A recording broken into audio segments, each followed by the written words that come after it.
உண்மையை யார் மறைச்சாலும் அது ரெண்டு பேருக்கு தெரிஞ்சிருக்கும். ஒன்று காலம், இன்னொன்று சக்திவேல்.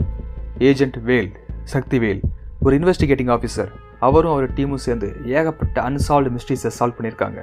அவர் டீமும் அவரை மாதிரி அட்டகாசமான டீம். அவர் டீமில் ஏஜென்ட் கிரணா இருக்காங்க, அவரோட ஜூனியர், அப்புறம் sub inspector of police SI Inba இருக்காரு. அவங்க கூட சேர்ந்து நீங்களும் இந்த கிரைம் சீனை பார்க்குறதுக்கு இந்த வீடியோ ஃபுல்லாக பாருங்கள். And welcome to the crime. SI இன்பாட்ட இருந்து மிஸ்டர் வேலுக்கு ஒரு ஃபோன் வருது. அதில் வேலை நம்பர் 12 சவுத் அவென்யூ பூங்கா நகருக்கு வர சொல்கிறாங்க. மிஸ்டர் வேலு அந்த இடத்துக்கு போகிறாரு. பக்கத்தில் தான் ஜிவிகே ஆர்ட்ஸ் காலேஜ் இருக்குது. அதனாலே அந்த ஏரியாவில் முழுக்க பிஜிஸும் வாடகை வீடும் தான் அதிகமாக இருக்குது. அப்படி தான் அந்த மார்னிங் ஒரு தனி வீடோட கதவை திறந்து பார்க்கும்போது ஒரு காலேஜ் பையன், ஆர்ட்ஸ் காலேஜ் பையன் சடலமாக கிடந்தான். பாடி ஹாஸ்பிட்டலுக்கு அனுப்புறதுக்கு முன்னாடி கிரைம் சீனை ரெக்கார்ட் பண்ணணும்னு எஸ்ஐ இன்பாங்க வந்திருக்காரு.